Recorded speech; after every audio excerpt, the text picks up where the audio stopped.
Hi, Hugo. I hope it's going okay with the practicing of the overnight hike. Just a heads up that your lesson is scheduled for 6:30, and it seems that they have scheduled another student at 6. So just look at that. I think you always come a little bit early, uh, so I think we can only start the lesson 6:30 next week, which is your scheduled time. Or if you want to try and make it earlier, maybe phone the front desk and hear if you can switch the 6 o'clock or whatever, something. I'm not sure. Righto.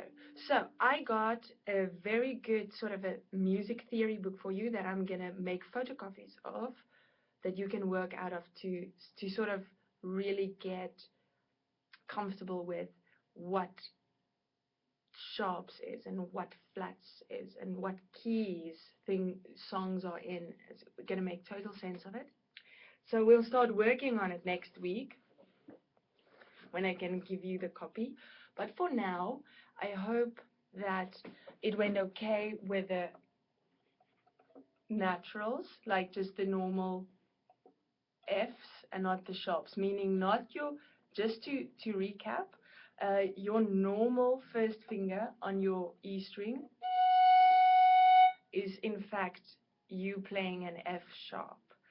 So a normal F would be sharps make things higher, half a tone, half a step higher, while flats make things half a step lower.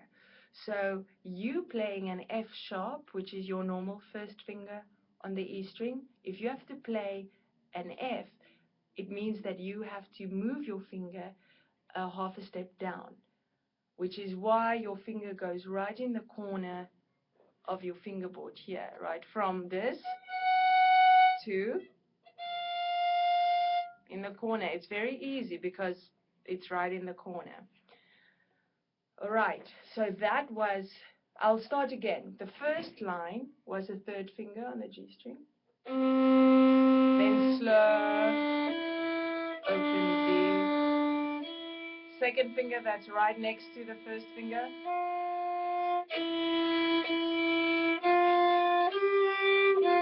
Slow, slow. Low 2, which means it's right next to the first finger. In the corner first finger. Normal second finger.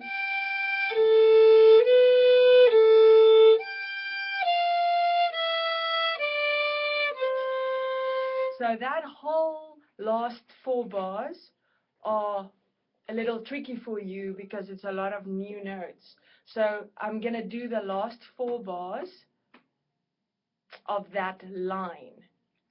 So it starts at the C down bow, the second finger on your A string. It's a low second finger, so it means it's the second finger right next to your first finger on your A string. Third finger, open E string, in the corner 1,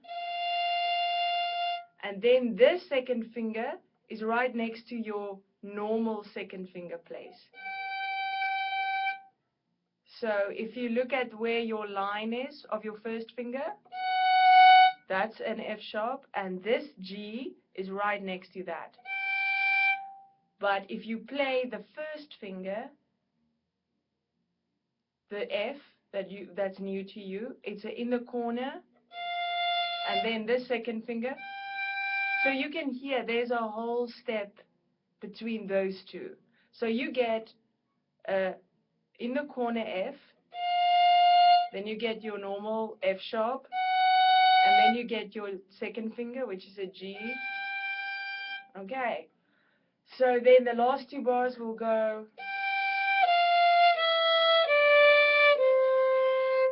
All right. Then the second half of the piece, the second line, starts with a third finger on your A string. I'm just going to play it through once.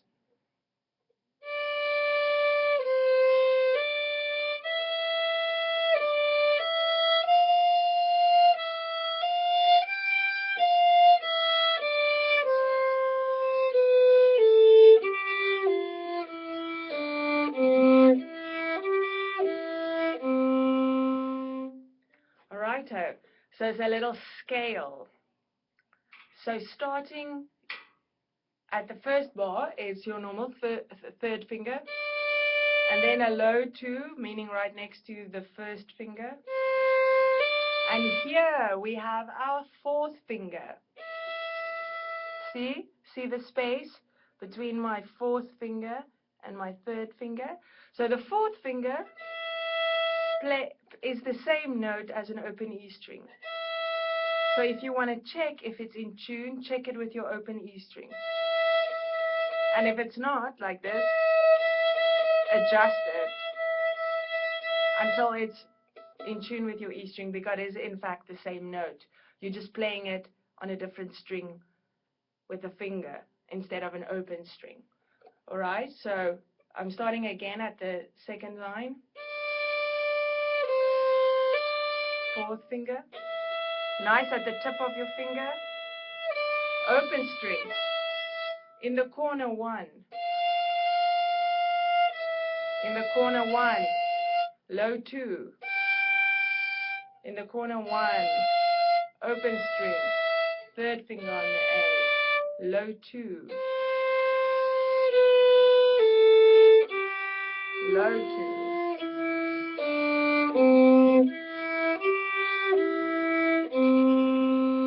Okay, throwing you on the deep side of the swimming pool, right? With this song, it's good. Okay, so I'll play the second line again, just without any vibrato or whatever, so you can hear how it sounds. Just again.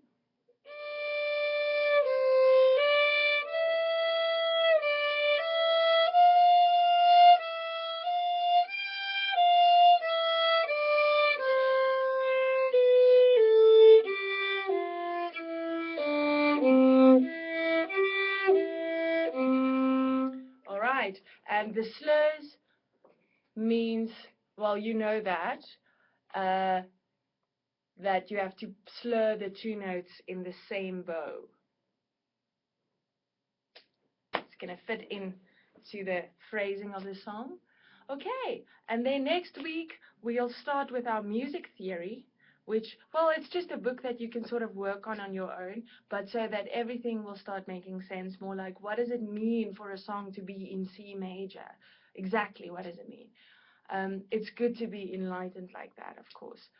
And then I am thinking that we'll talk about it next week, but I think I do want you to get a Suzuki book. I just want to make sure which Suzuki book. I think probably Suzuki book 2. So we start working with that book while we can add songs that you like, but just a little bit more structured for us. Okay, so I'll see you next week and good luck. Bye.